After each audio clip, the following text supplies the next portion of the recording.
Hello students, आपका ज्ञान Shukla learning में स्वागत है।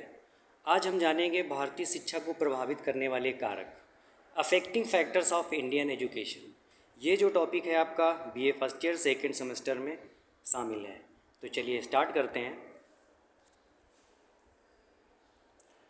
भारतीय शिक्षा को प्रभावित करने वाले मुख्य कारक। तो भारतीय शिक्षा को प्रभावित करने वाले जो कारक बहुत सारे हो सकते हैं, जिनमें हम कुछ मुख्य कारकों के बारे में आज जानेंगे। पहला है आपका शहरीकरण, अर्बनाइजेशन। शहरीकरण से तात्पर्य ग्रामीण क्षेत्रों से शहरी क्षेत्रों में आबादी की आवाजाही से है। यह मूल रूप से शहरी क्षेत्रों में रहने वाले लोगों के अनुपात में क्रमिक वृद्धि है। शहरीकरण से जो तात्पर्य है ग्रामीण क्षेत्रों से बाहरी क्षेत्रों में आबादी की आवाजाही से है। ठीक है, यह मूल रूप से शहरी क्षेत्रों में रहने वाले लोगों के अनुपात में क्रमिक वृद्धि है।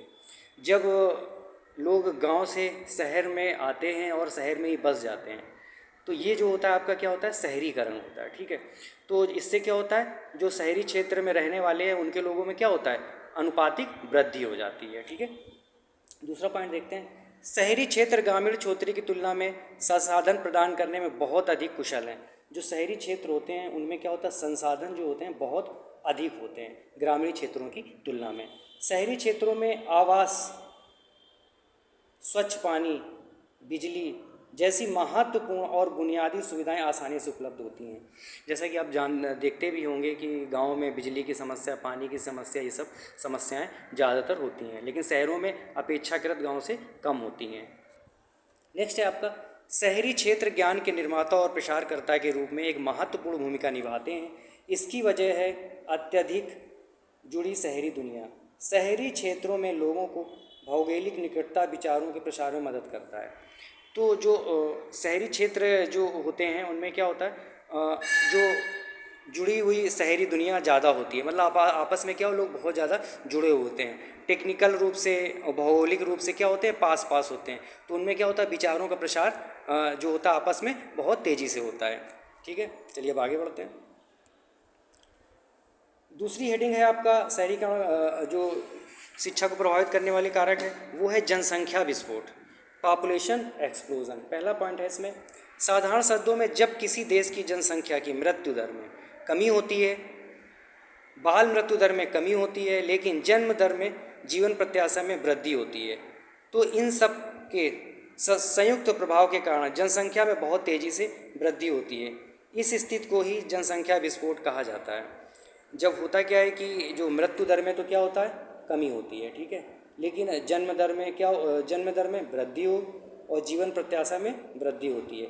मृत्यु दर में कमी हो जाए और जन्म दर और जीवन प्रत्याशा में वृद्धि होती है, तो ये क्या होता है, जनसंख्या के विस्फोट का कारण बनता है। ठीक है, नेक्स्ट है आपका, भारत में आज भी बहुत से लोग बच्चों को ईश्वर की देन मानते हैं। कुछ लोग तो बच्चों को धर्म से जोड़कर भी देखते हैं और गर्भ निरोधक साधनों का प्रयोग करना धर्म के खिलाफ समझते हैं।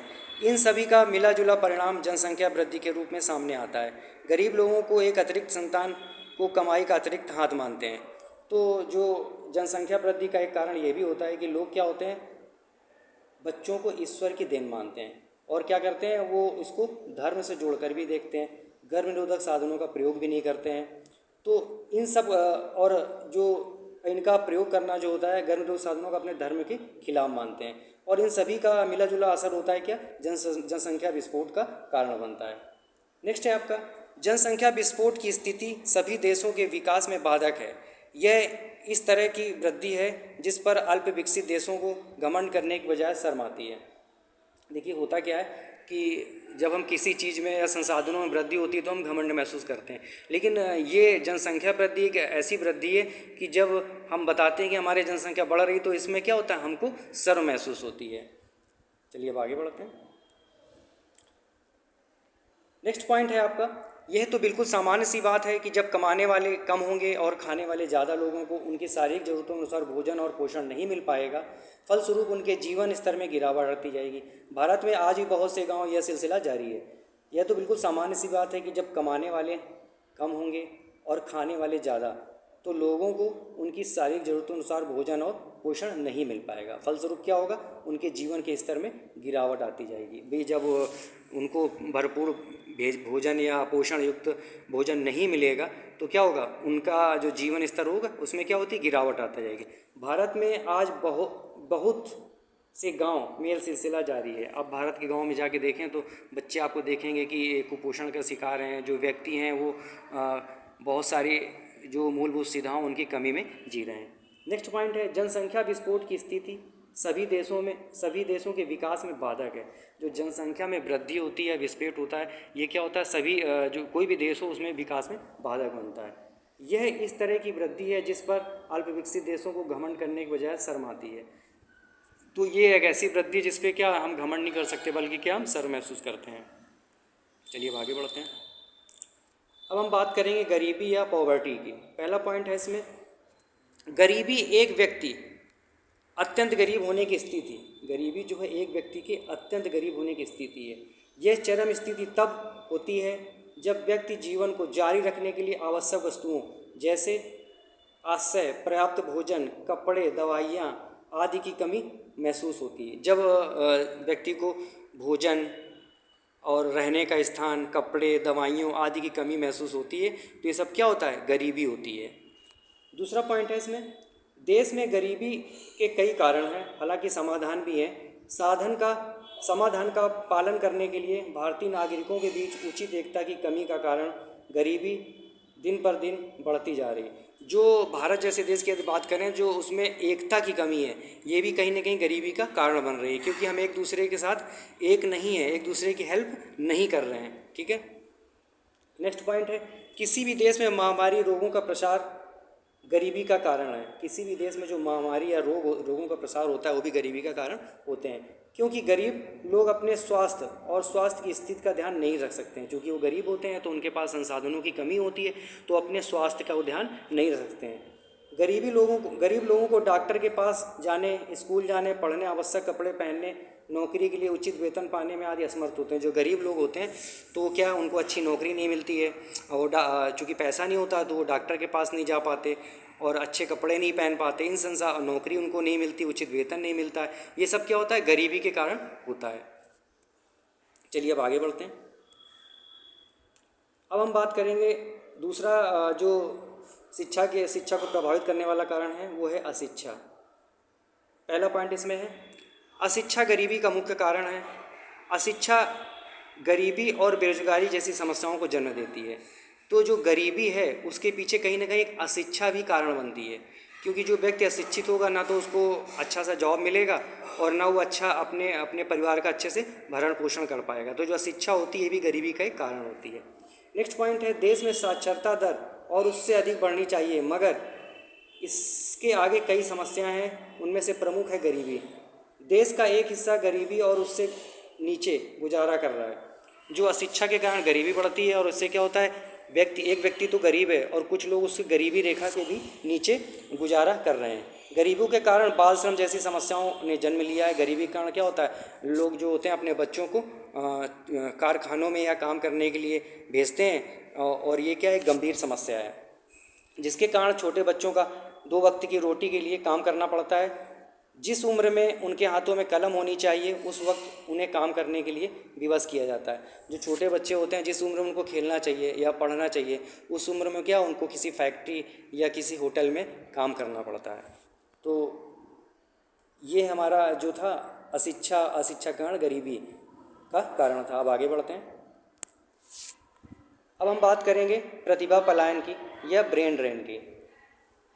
इसमें ये पॉइंट है, पहला पॉइंट है, प्रतिभा पलायन शिक्षित और प्रतिभाशाली व्यक्तियों के अपना देश छोड़कर बेहतर सुविधाओं के लिए दूसरे देश जाने के लिए इस्तेमाल किए जाने वाले शब्द हैं।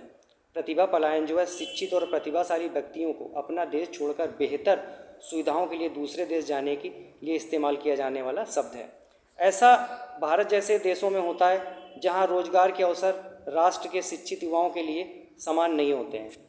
तो जब ब्रेन ड्रेन क्या होता है, जब हमारे शिक्षित या प्रतिभाशाली व्यक्ति जो होते हैं वो अपना देश छोड़कर दूसरे देशों में जाते हैं जॉब की तलाश में या काम की तलाश में, तो ये क्या होता है, प्रतिभा पलायन या ब्रेन ड्रेन होता है। और भारत जैसे देश में इसकी जो प्रतिशत है बहुत ज़्यादा है, क्योंकि यहाँ पे शिक्षा या रोजगार के समान अवसर उपलब्ध नहीं है। नेक्स्ट पॉइंट है आपका, शब्द प्रतिभा पलायन रॉयल सोसाइटी द्वारा अस्तित्व में आया था। सबसे पहले जो प्रतिभा पलायन शब्द था वो रॉयल सोसाइटी द्वारा अस्तित्व में लाया गया था। कुछ लोगों का मानना है कि यह शब्द पहली बार यूनाइटेड किंगडम में उभरा था, और कुछ लोग ये मानते हैं कि यह शब्द जो पहली बार जो यूनाइटेड किंगडम है वहाँ पर प्रयोग किया गया था, और यह भारतीय इंजीनियरों को और वैज्ञानिकों को आगमन के संदर्भ में आया था। जो भारतीय वैज्ञानिक या इंजीनियर थे वो बाहर देश में वहाँ पे काम करने पहुँचे थे, उनके लिए प्रयोग किया गया था।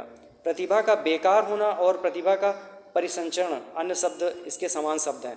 जो प्रतिभा का बेकार होना या प्रतिभा परिसंचरण इसके समानार्थी शब्द हैं। नेक्स्ट है आपका, प्रतिभा पलायन एक विश्वव्यापी घटना है। आमतौर पर संघर्ष और सरकार की कमी, राजनीतिक अस्थिरता या स्वास्थ्य जोखिम इसके प्रमुख कारण हैं। इससे ह्यूमन कैपिटल फ्लाइट के नाम से भी जाना जाता है। जो ये प्रतिभा पलायन होता है इसको ह्यूमन कैपिटल फ्लाइट के नाम से भी जाना जाता है। और ये जो होता है आमतौर पे जब आपस में संघर्ष हो रहा हो या सरकारों में कुछ कमी हो या राजनीतिक अस्थिरता हो या वहाँ पे स्वास्थ्य की सुविधाएं बहुत अच्छी ना हो, तब क्या होता है, लोग प्रतिभा का पलायन होता है। चलिए अब आगे बढ़ते हैं। ब्रेन ड्रेन के विपरीत घटना ब्रेन गेन है। जो ब्रेन ड्रेन होता है उसमें क्या होता है, लोग बाहर जाते हैं अपने देश से, और ब्रेन गेन में क्या होता है, बाहर देश से अपने देश में आते हैं। ब्रेन का ग्रेन होता है जो तब होता है जब तकनीकी रूप से योग्य व्यक्तियों का बड़े पैमाने पर आव्रजन होता है। नेक्स्ट पॉइंट है, ब्रेन ड्रेन की समस्या का प्रमुख कारण है रोजगार की कमी, नौकरियों में कम वेतन, राजनीतिक अस्थिरता, सांप्रदायिक संघर्ष, बेहतर अवसर और सुविधाएं, भ्रष्टाचार, शिक्षकों की गुणवत्ता, अप्रचलित पाठ्यक्रम। ये सब क्या होते हैं, ब्रेन ड्रेन की समस्या के कारण ये होते हैं, जिससे हमारा ब्रेन ड्रेन होता है। नेक्स्ट पॉइंट है, जब भी होशियार, सक्षम और मेधावी उम्मीदवार को देश में उचित स्थान नहीं मिलता है, रोजगार की तलाश में उन्हें दूसरे देशों में जाना पड़ता है, और उसके कारण हम बहुत सारी प्रतिभाओं को जिनकी उपयोग हमारे देश में शिक्षा की बेहतरी के साथ साथ देश के समग्र विकास में भी किया जा सकता था। जब हमारे देश के होशियार, सक्षम और मेधावी उम्मीदवार जो बाहर जाते हैं, उनको अपने देश में काम नहीं मिलता, तभी तो बाहर जाते हैं, तो वो रोज़गार की तलाश में जाते हैं, शिक्षा प्राप्त करने के लिए जाते हैं। तो इससे क्या होता है, हमारे देश का बहुत ज़्यादा नुकसान होता है। अगर उनका उपयोग अपने देश में हम कर लें तो इससे क्या होगा, हमारे देश का और हमारे समाज का समग्र विकास हो सकता है। चलिए अब आगे बढ़ते हैं। ग्रामीण लोग बेहतर रोजगार के अवसरों की तलाश में शहरी क्षेत्रों के ऊपर और रुख करते हैं। मतलब जो ग्रामीण लोग होते हैं रोजगार की तलाश में शहरों की ओर जाते हैं। शिक्षा शहरीकरण का एक मजबूत कारण है।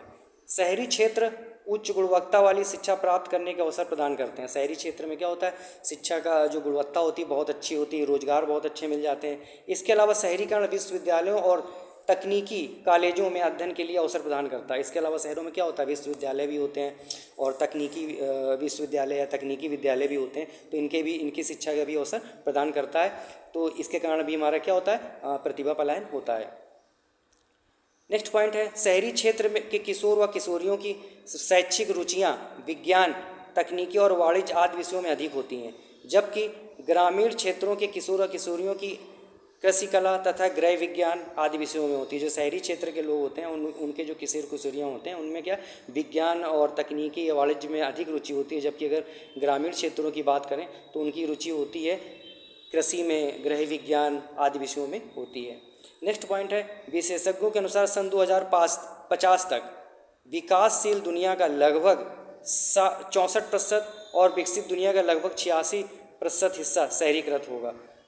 एक अनुमान के मुताबिक जो सन 2050 तक जो है विकासशील जो देश हैं उनका 64% और जो विकसित देश हैं उनका 86% जो हिस्सा है वो क्या हो जाएगा, शहरीकृत हो जाएगा। तो ये था हमारा टॉपिक